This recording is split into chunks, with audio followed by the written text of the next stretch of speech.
Buona giornata. Oggi un video che interessa qualsiasi persona, qualsiasi contribuente. Una cosa che vi spiegheranno il Luigi Ugone e il dottor Lugano sulle banche venete, perché potrebbe essere un vantaggio per chi aveva risparmi nelle banche venete e potrebbe essere uno svantaggio per il contribuente comune. Tutti, nessuno escluso. La parola è a te, Luigi. Sì, buongiorno a tutti, grazie Mario e grazie dottore per essere qui. Oggi un video per far capire a tutti perché ci stiamo occupando come Associazione Risparmiatori Banche Venete delle due LCA, cioè delle due liquidazioni coatte amministrative delle due banche venete, da parte di banca che è rimasta in piedi per vendere gli attivi che le due banche appunto avevano in possesso. Per questo abbiamo e ci avvantaggiamo della consulenza del dottor Lugano, che molti di voi hanno visto sempre le nostre assemblee, persona preparata e competente. Professore Caro, cosa sono le due LCA? Cominciamo dalla base. Allora, iniziamo dalla base e ritorniamo al 2017, quando vennero praticamente sciolte e messe in liquidazione le due banche, Veneto Banca e Banca Popolare di Vicenza, e la parte, diciamo, operativa venne ceduta per €1 di tutte e due le banche a Banca Intesa San Paolo, ISP, mentre, diciamo, la parte non operativa, quella che erano gli immobili, le partecipazioni e così via, venne data a enti che avevano come finalità quella di liquidare questi asset, questi attivi e di pagare i debiti. Questi due enti si chiamano i due LCA, liquidazione coatta amministrativa, una intitolata Banca Popolare di Vicenza e una Veneto Banca. Bene, sul primo punto del ragionamento ci siamo arrivati. Adesso con calma facciamo Esatto, adesso il secondo punto. Il secondo Queste punto. LCA hanno ricevuto tutti gli attivi che avevano, che non sono passati a Intesa San Paolo, che avevano le due banche precedenti, cioè le partecipazioni, gli immobili, le collezioni d'arte, crediti diversi, eccetera. Hanno ricevuto tutti i passivi, cioè i debiti che le due banche avrebbero dovuto pagare, ma debiti anche vari, dai fornitori a tanti tipi di debiti che qualsiasi attività economica viene a avere. Inoltre hanno avuto un compito dallo Stato molto pesante. Lo Stato pagò più di 4 miliardi a Intesa San Paolo. Aspetti, arriviamo, facciamo un passo alla volta perché sennò ci perdiamo. Perché dobbiamo parlare con tutti, anche con quelli che la materia non la conoscono. Ok, Quindi allora, gli attivi delle due esatto. banche, mi dia un importo. Allora, gli attivi delle due banche Un erano numero, il numero. erano pari a 12 miliardi 876 milioni 400 mila euro alla data del 31 dicembre 2017 ed erano divisi, per dare meglio i numeri, in 9 miliardi 977 milioni 400 mila euro per Banca Popolare di Vicenza, 5 miliardi 899 milioni per Veneto Banca. Calmo qua. Questi attivi... A questo punto, questo era il patrimonio attivo, no? Le cose che si Esatto. potevano vendere della banca monetizzate a bilancio, quindi c'era stata data una valutazione di massima. A questo punto, come lei ha un po' anticipato, ma arriviamo alla questione, ci sono con questi attivi i debiti da pagare. I debiti puri delle due banche ammontavano più o meno a quanto? Un numero. Allora, i debiti puri delle due banche ammontavano a circa 9 miliardi e qualcosa. E questo Quindi faceva c'era sì, un sì, residuo positivo per le due banche, stando a quel bilancio esatto. 2017. Perché dico a quel bilancio 2017? Perché dobbiamo far capire alla gente che se hanno avuto una valorizzazione degli immobili, gli immobili possono avere un valore nel 2017, ma visto l'impennata che hanno avuto negli ultimi 7 anni, quel patrimonio ha un valore assolutamente superiore nel 2024, perché, ripeto, solo per gli immobili c'è stata una valorizzazione maggiore negli ultimi anni. Quindi in teoria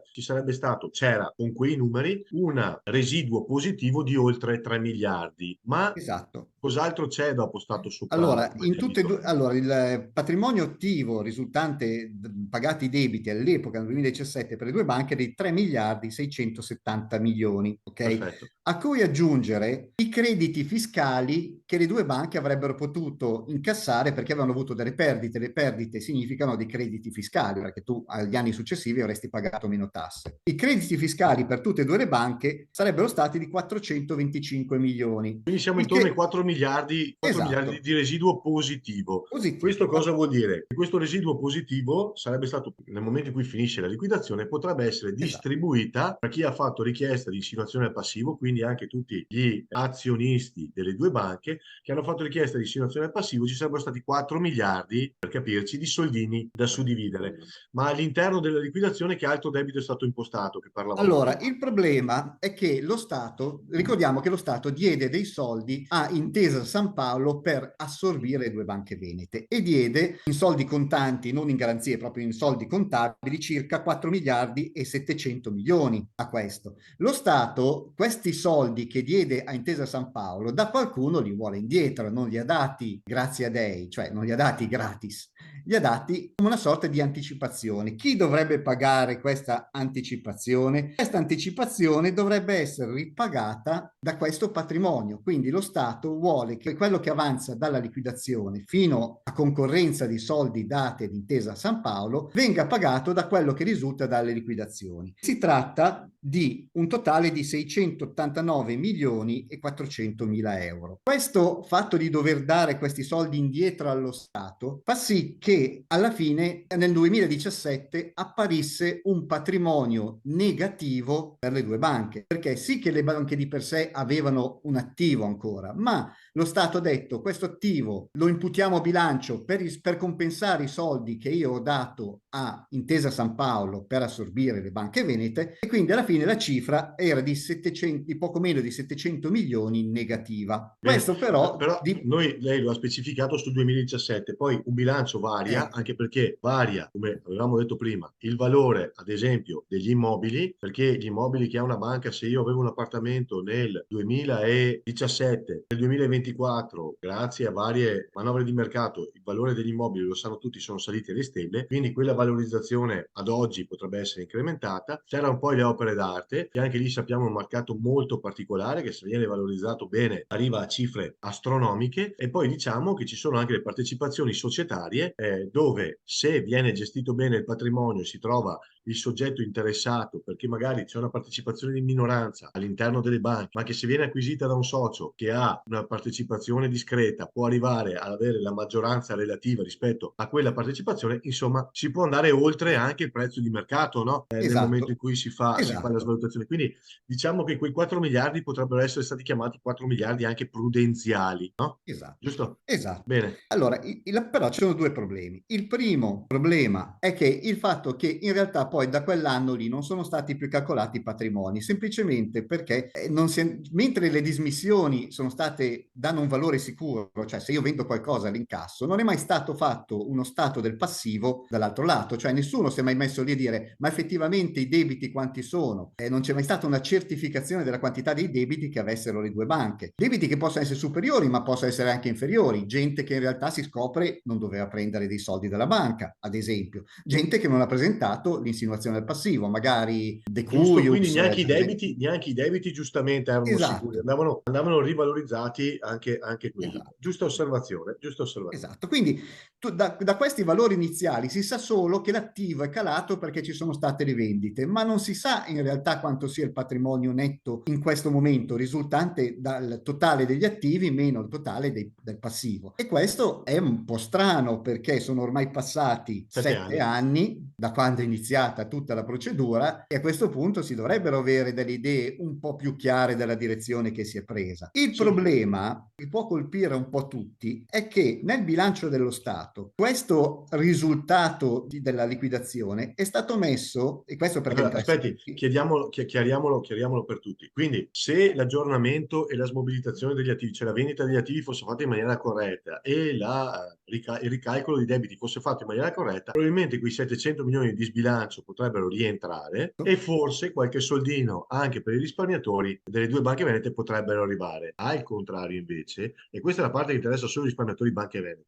Poi c'è un pezzo che invece riguarda tutti gli italiani che Esatto. pagano le tasse. E qual è? È per Allora, quello il che problema noi è ci che stiamo occupando di questo e ce ne stiamo occupando da mesi su questa questione. Perché non solo la cosa potrebbe ricadere positivamente sui risparmiatori banche venete, al contrario, potrebbe cadere negativamente su tutti i contribuenti, quindi contribuenti non solo risparmiatori banche venete, ma tutti i cittadini che pagano le tasse all'interno del nostro Stato. Prego. Allora, il fatto è che questi soldi i soldi dati a Banca Intesa sono stati coperti dalla liquidazione di Veneto Banca e di Banca Popolare Vicenza. Ma se questi soldi non vengono incassati perché in realtà non si riesce a realizzare l'attivo come dovrebbe essere realizzato, avremo un buco di bilancio per lo Stato superiore a quello che è già stato contabilizzato. Quindi, invece di avere una perdita teorica di 700 milioni, potremmo avere una perdita di 1 miliardo e 700 milioni, ad esempio.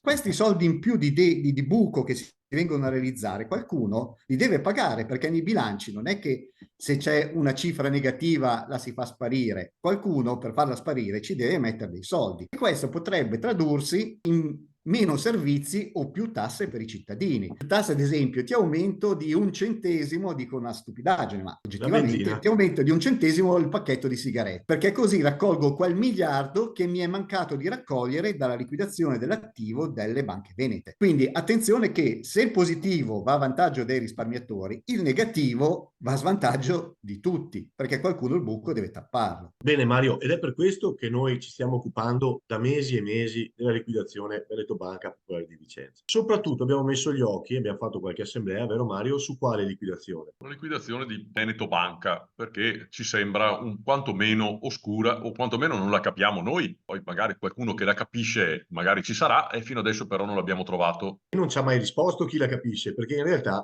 noi abbiamo trovato, e quello che dico è oggettivo, un ruolo di un commissario in particolare che ci sembra un ruolo quantomeno scomodo, non solo per quello che rappresenta all'interno della liquidazione di Veneto Banca, ma soprattutto per quello che riguarda la sua posizione all'esterno di Veneto Banca, perché ricopre una posizione in una banca d'affari, per capirci, no? Come hai giustamente detto tu, noi non la capiamo, non capiamo il ruolo, non capiamo la posizione, non capiamo anche alcune smobilitazioni, tanto che abbiamo mandato diverse lettere alla liquidazione di Veneto Banca a cui non abbiamo mai ricevuto risposta, chiedendo il perché della smobilitazione di alcuni attivi che ci sembra quantomeno da farci una riflessione. Uno su tutti, abbiamo la smobilitazione di un attivo di una società che è stata comprata da un'altra banca. Questa banca, pubblicheremo tutti nei prossimi giorni, questa banca ha mandato nello stesso esercizio, cioè nello stesso anno, un comunicato dicendo: guardate, ai suoi soci abbiamo fatto questo acquisto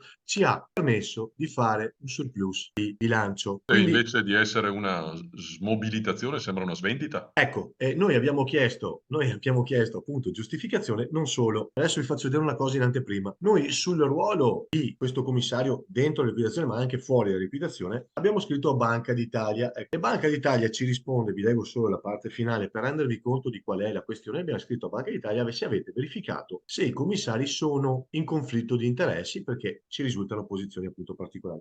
La risposta è stata questa. Con riferimento al tema del conflitto di interessi, nel rinviare alle specifiche previsioni dei documenti sopra richiamati e nell'evidenziare che i criteri elaborati da questo istituto in materia sono in linea con quelli contenuti nella guida BCE sulla verifica dei requisiti di professionalità e onorabilità degli esponenti aziendali di banche e altri intermediari vigilati. Si conferma che i componenti degli organi delle procedure di LCA devono essere in grado di agire e adottare decisioni con indipendenza di giudizio e imparzialità. Quindi loro, in merito del conflitto di interessi, ci rispondono espressamente, questa vedete è intestata a noi perché ce ne stiamo occupando, espressamente non ci hanno detto non c'è un conflitto di interessi, espressamente ci hanno detto noi abbiamo usato un manuale per la nomina e per quella nomina sul manuale siamo a posto, dopodiché deve essere i commissari a essere in grado tra virgolette, mantenere quel tipo di profilo, il che vuol dire tantissime cose e noi su questo siamo preoccupati perché appunto stiamo guardando dei documenti, vero Mario? Abbiamo visto delle